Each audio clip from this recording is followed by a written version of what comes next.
السلام عليكم ورحمة الله وبركاته. أعوذ بالله من الشيطان الرجيم. بسم الله الرحمن الرحيم. سبحان الله، الحمد لله، لا إله إلا الله، الله أكبر، ولا حول ولا قوة إلا بالله العلي العظيم. صلى الله على سيدنا محمد صلى الله عليه وسلم وعلى آله وصحابته أجمعين. أما بعد. Saudara-saudari, tuan-puan, sahabat-sahabatku, rahimakumullah. Mari sama-sama kita bersyukur. Bersyukur bukan hanya setakat, bukan hanya sebatas pengakuan lewat ucapan kalimah hamdalah, alhamdulillah saja, akan tetapi ucapan kalimah syukur alhamdulillah tersebut kita implementasikan, kita terjemahkan, kita buktikan dengan penuh kesadaran dalam tindak tanduk perbuatan jasmani dan rohani kita, yaitu dengan menggunakan segala anugerah dan nikmat-nikmat Allah yang kita terima dan yang kita rasakan dalam diri kita maupun yang berada di luar diri kita, kita hargai dan kita gunakan dengan sebaik-baiknya yang membawa manfaat dan berkah baik untuk diri, keluarga, masyarakat, bangsa, dan negara.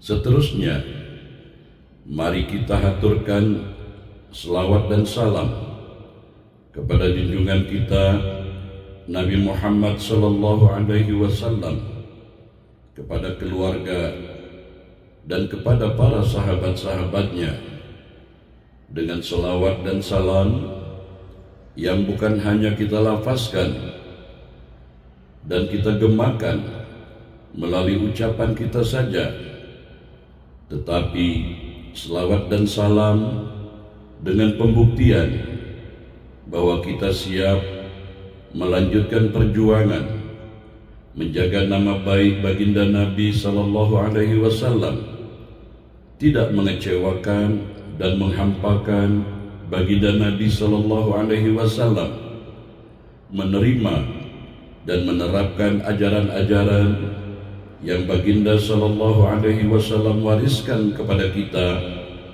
dengan menampilkan akhlak-akhlakul karimah, dengan menampilkan perilaku dan perbuatan-perbuatan yang mulia dan terpuji, mengambil uswatun hasanah, suri tauladan yang ada pada diri baginda Nabi sallallahu alaihi wasallam, dengan harapan semoga selawat dan salam kita kepada baginda Nabi sallallahu alaihi wasallam berbuah syafaat baik dalam kehidupan di dunia ini juga dalam kehidupan di akhirat kelak, insyaallah. Amin ya arhamar rahimin. Saudara-saudari, tuan-puan, sahabat-sahabatku, pada perjumpaan kita kali ini kita akan membahas, menyimak, mencerna, menghayati tentang sesuatu yang sangat penting dalam kehidupan kita manusia, yaitu tentang akal, fikir, nafsu, dan ruh. Keempat unsur ini memiliki potensi dan peran yang sangat besar dalam menentukan gerak langkah arah kehidupan kita manusia, serta bagaimana cara kita mengawal dan mengendalikan keempat unsur ini, baik dalam ketaatan maupun dalam kelalaian, yang bersumber dari petunjuk Al-Quran dan hadis-hadis Nabi Muhammad SAW, agar kita senantiasa berada di posisi yang diridhai Allah Subhanahu wa Ta'ala, insyaallah. Allah Subhanahu wa Ta'ala berfirman dalam surah Yunus ayat 100, "Wa ma kana li nafsin an tu'mina illa bi idznillah wa yaj'alur rijsa 'alal ladzina la ya'qilun."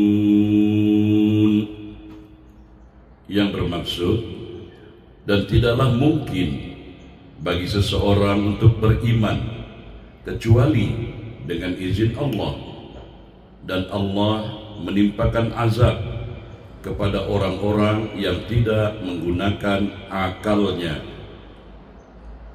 Ayat ini, saudara-saudari, tuan-puan, sangatlah tegas menunjukkan kepada kita bahwa iman adalah kurnia anugerah Allah Subhanahu wa Ta'ala.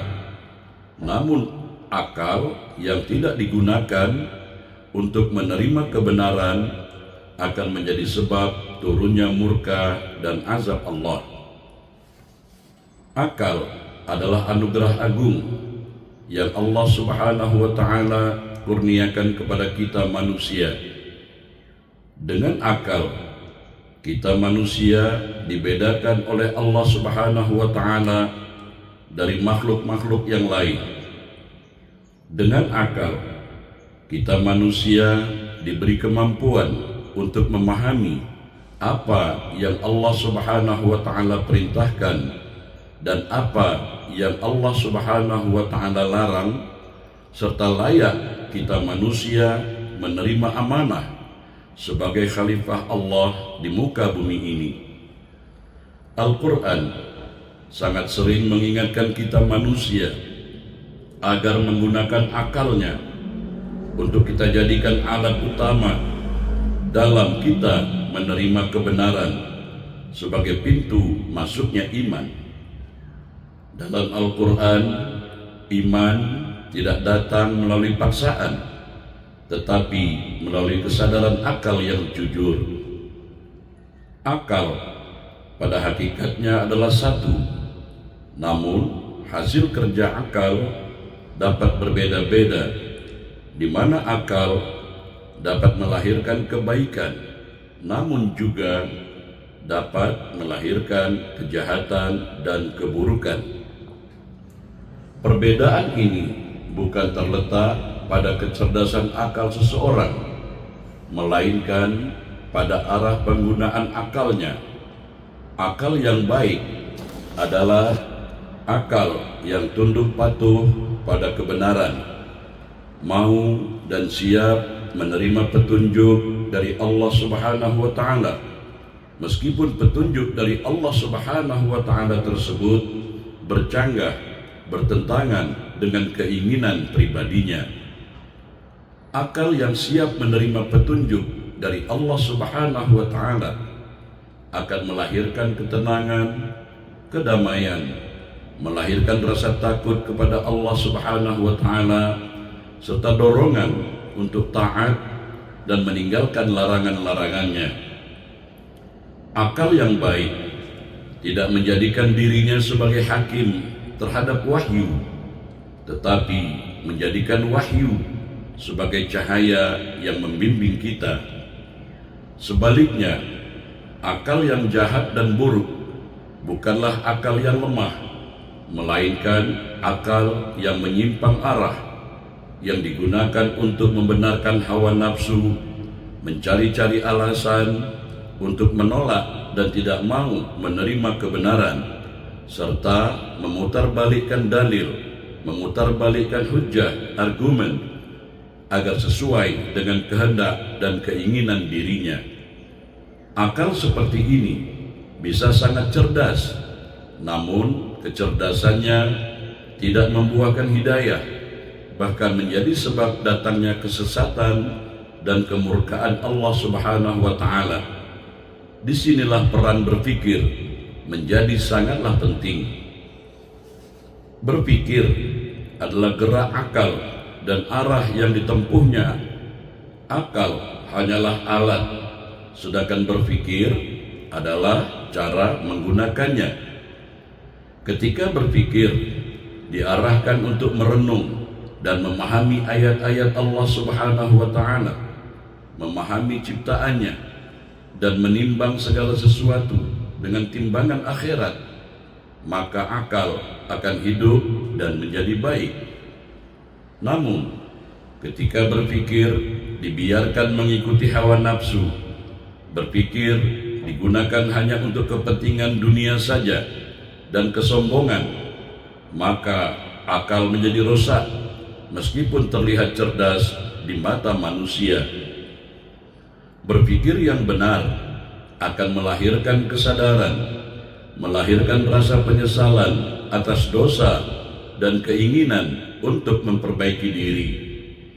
Berpikir yang benar akan menghidupkan akal dan menuntunnya menuju iman. Sebaliknya, berpikir yang salah akan mematikan cahaya akal, menjadikannya alat pembela kebatilan dan penutup pintu hidayah, menutup pintu kebenaran.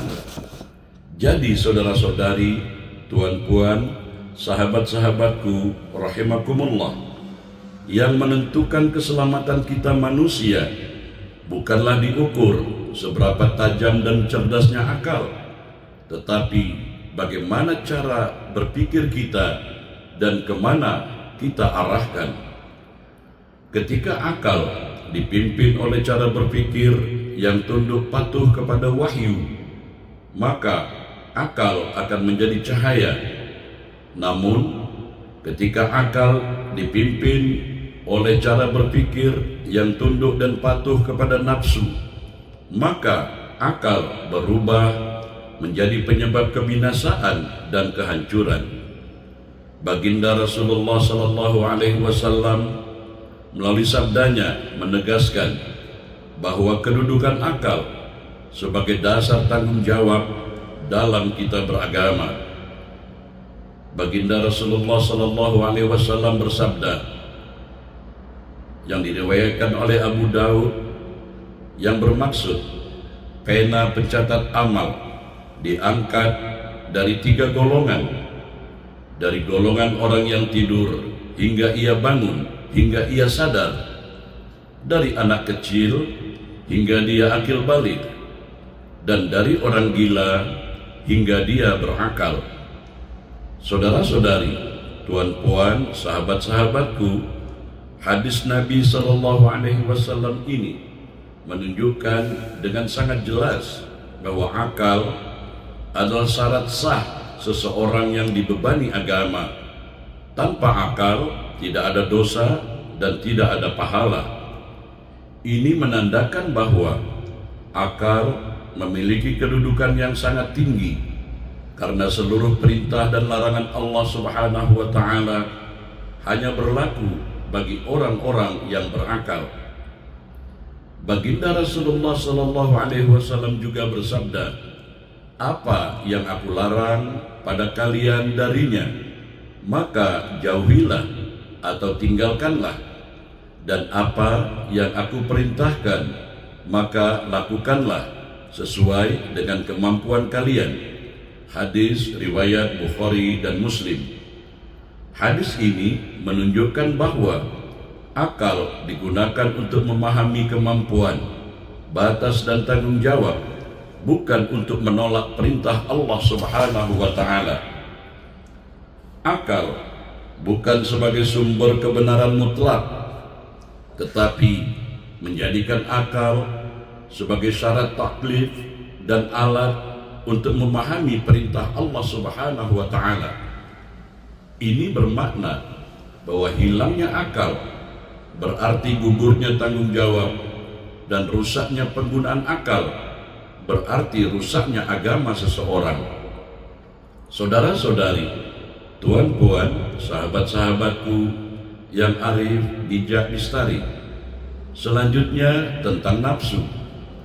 Allah Subhanahu wa Ta'ala menjelaskan tentang nafsu secara tegas dalam Al-Quran, karena nafsu adalah salah satu unsur terkuat dalam diri manusia yang sangat mempengaruhi arah hidup seseorang. Ini diterangkan dalam surah yang ke-79, surah An-Nazi'at ayat 40 dan ayat 41.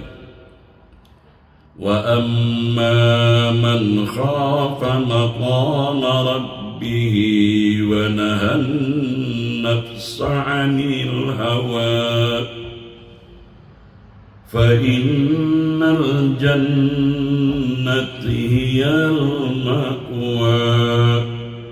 Yang bermaksud, dan adapun orang-orang yang takut akan kebesaran Tuhannya dan menahan diri dari keinginan hawa nafsunya, maka sungguh surgalah tempat tinggalnya.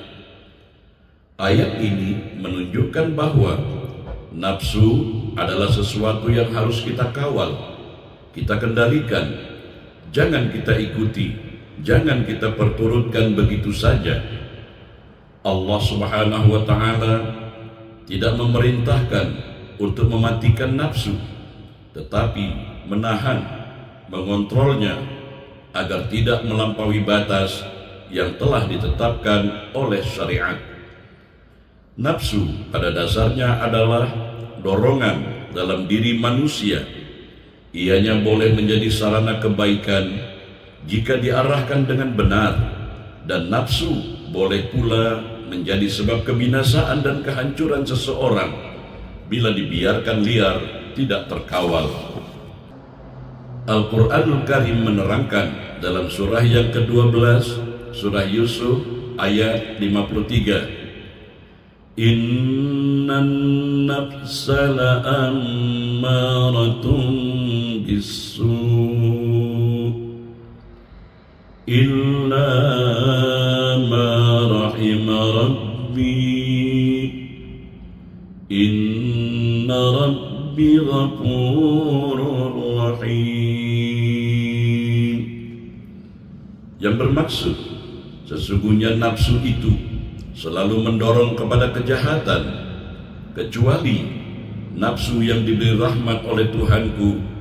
Sesungguhnya Tuhanku Maha Pengampun, Maha Penyayang. Ayat ini menjelaskan bahwa tabiat nafsu adalah mendorong kepada perbuatan dosa, mengikuti syahwat, dan melawan kebenaran.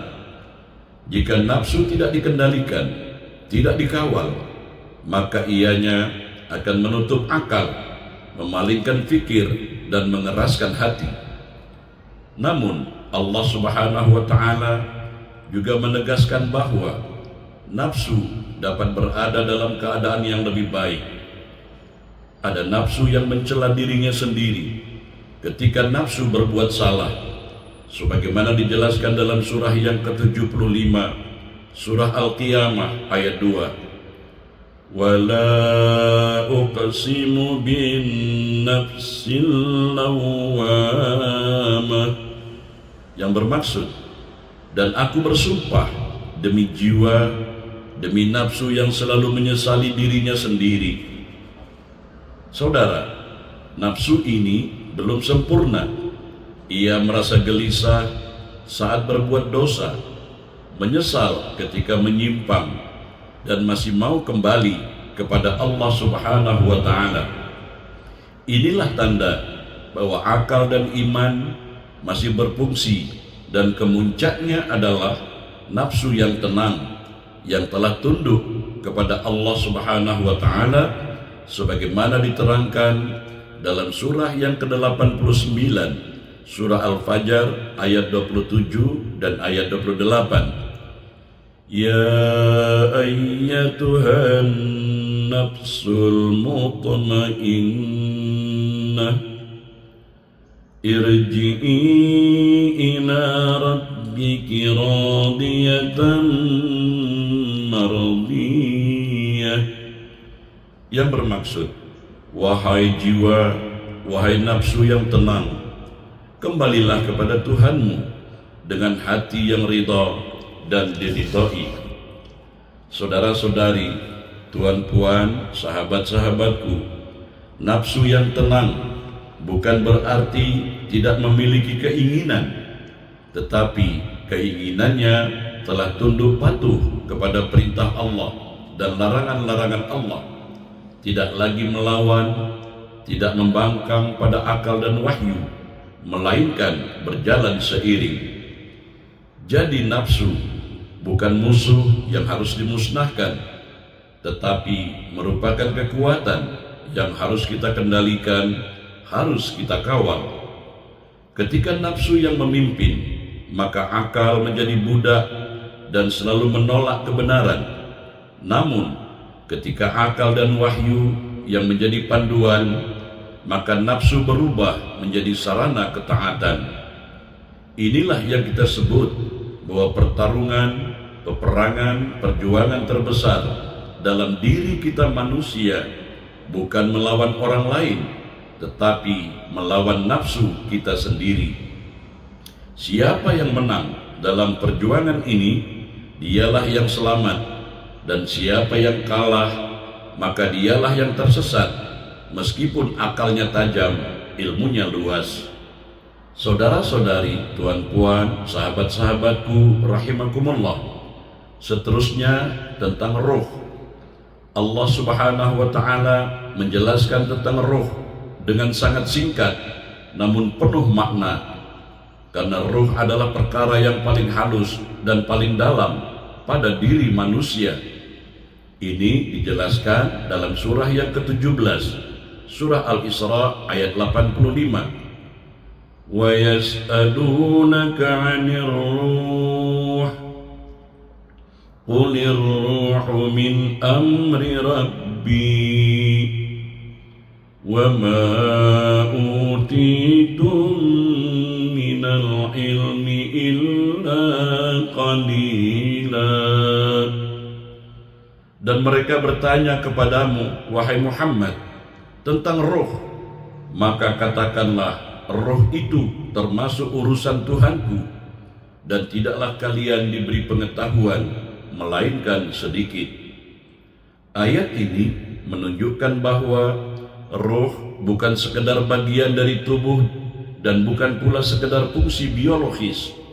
Roh adalah urusan Allah, sumber kehidupan, sumber kesadaran, dan tempat turunnya hidayah. Roh adalah inti manusia. Ketika roh hidup, maka akal bercahaya, fikir menjadi jernih, dan nafsu dapat dikendalikan. Namun ketika roh melemah, maka akal menjadi tumpul, fikir jadi menyimpang, dan nafsu mengambil alih kendali.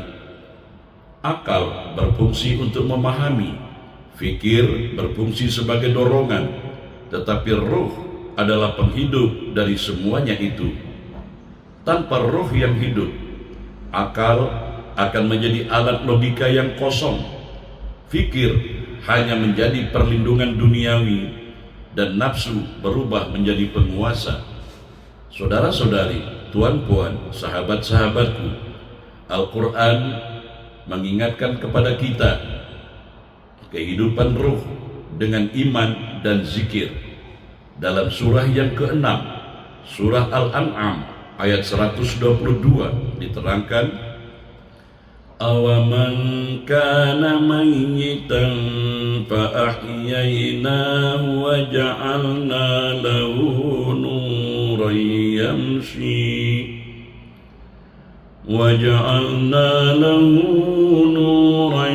yamshi bihi finnas.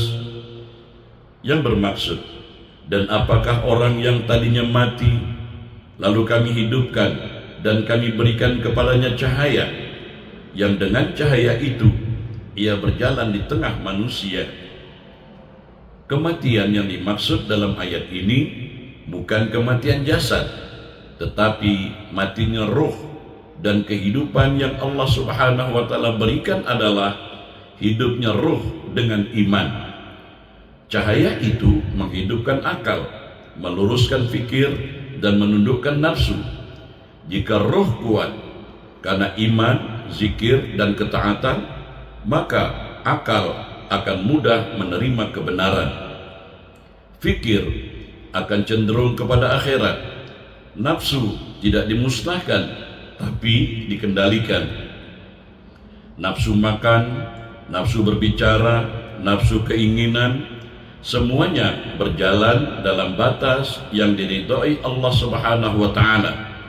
Namun jika ruh lemah karena dosa, kelalaian, dan jauhnya dari Allah Subhanahu wa Ta'ala, maka nafsu akan menguat. Ketika nafsu menguat, fikir akan membenarkannya. Akal akan digunakan untuk mencari alasan. Pada saat itu, akal tampak bekerja, tetapi sebenarnya telah kehilangan cahaya ruh. Inilah sebabnya mengapa orang yang cerdas bisa tersesat dan orang yang sederhana bisa mendapatkan hidayah, bukan karena hidup atau matinya ruhnya. Ruh adalah pemimpin sejati, akal adalah pembantu, fikir adalah pengarah, nafsu adalah pengikut. Jika pemimpin ini lemah, maka pengikut akan memberontak. Tetapi jika ruh kuat dan dekat dengan Allah Subhanahu wa Ta'ala, maka semuanya akan berjalan seimbang. Karena itu, memperbaiki akal saja tidaklah cukup, meluruskan fikir saja tidaklah cukup. Semuanya itu harus dimulai dari menghidupkan ruh dengan iman, zikir, taubat, dan ketaatan. Disinilah letak keselamatan manusia. Ketika roh hidup, seluruh diri tunduk kepada Allah Subhanahu wa Ta'ala. Ketika roh mati, seluruh diri berjalan tanpa arah, meskipun nampak pintar dan kuat. Pada akhirnya, setelah kita memahami tentang akal, fikir, nafsu, dan roh, kita menyadari bahwa manusia bukan sekedar tubuh yang hidup, bergerak, dan berpikir. Manusia adalah makhluk yang Allah ciptakan dengan susunan yang sangat sempurna. Di dalam dirinya ada akal untuk memahami, ada fikir untuk mengarahkan, ada nafsu sebagai dorongan, dan ada roh sebagai inti kehidupan. Keempat unsur ini tidak berdiri sendiri, tetapi saling mempengaruhi dan menentukan arah hidup seseorang. Ketika akal digunakan sebagaimana mestinya, ianya akan mengenali kebenaran. Ketika fikir diarahkan kepada ayat-ayat Allah, ianya akan meluruskan langkah. Ketika nafsu dikawal dan dikendalikan, ianya tidak lagi menjadi musuh, tetapi berubah menjadi sarana ketaatan. Dan ketika roh hidup dengan iman dan zikir, maka seluruh diri akan tunduk patuh kepada Allah Subhanahu wa Ta'ala. Inilah keadaan manusia yang selamat, manusia yang berjalan di atas cahaya, meskipun hidup di tengah-tengah gelapnya dunia. Namun sebaliknya, ketika ruh melemah karena lalai dari Allah Subhanahu wa Ta'ala, akal menjadi pembenaran, fikir terseret oleh hawa nafsu, dan hawa nafsu mengambil alih kendali. Pada saat itu, manusia bisa tampak cerdas, berilmu, dan berkuasa, tetapi sejatinya ia sedang menjauh dari tujuan penciptaannya. Inilah kerugian yang paling besar ketika seseorang kehilangan arah, padahal ia merasa sedang berjalan. Karena itu, perjuangan terbesar seseorang hamba bukanlah melawan orang lain, bukan pula mengalahkan dunia, tetapi melawan dirinya sendiri. Meluruskan fikir, menundukkan nafsu, menjaga akal agar tetap tunduk kepada wahyu, dan menghidupkan roh dengan iman adalah perjuangan yang tidak pernah berhenti selama hayat masih di kandung badan. Semoga apa yang kita pelajari ini tidak berhenti sebagai pengetahuan, tetapi benar-benar menjadi kesadaran yang mengubah cara kita berpikir, bersikap, dan melangkah. Semoga Allah Subhanahu wa Ta'ala menjadikan akal kita akal yang menerima kebenaran, menjadikan fikir kita fikir yang selalu terhubung dengan akhirat, menjadikan nafsu kita nafsu yang tunduk patuh kepada perintahnya, dan menjadikan roh kita roh yang hidup dengan iman dan ketenangan. Mari sama-sama kita memohon kehadirat Allah Subhanahu wa Ta'ala agar Allah Subhanahu wa Ta'ala tidak membiarkan kita bersandar kepada diri kita sendiri meskipun hanya sekelip mata. Mari sama-sama kita memohon agar Allah Subhanahu wa Ta'ala menjaga kita dari akal yang menolak kebenaran, dari fikir yang tersesat, dari nafsu yang liar, dan dari roh yang mati karena kelalaian. Ya Allah, ya Rabbana, hidupkanlah roh kami dengan iman, hiasilah akal kami dengan hikmah, luruskan fikir kami dengan cahaya-Mu, dan tundukkan nafsu kami agar selalu berada dalam ridha-Mu. Jadikanlah akhir kehidupan kami sebagai akhir yang baik, dan pertemukanlah kami dalam keadaan Engkau ridha kepada kami, dan kami ridha kepada Engkau. Semoga apa yang kami sampaikan ini menjadi pengingat bagi diri kami yang lemah ini, dan menjadi pengingat juga bagi yang mendengar, menyimak, menghayati, dan mengamalkan isi tazkirah ini. Amin ya arhamar rahimin. Akhirul kalam, terima kasih di atas perhatiannya. Mohon maaf bila terdapat kesilapan dan kekurangan. Wabillahi taufiq wal hidayah. Wassalamualaikum warahmatullahi wabarakatuh.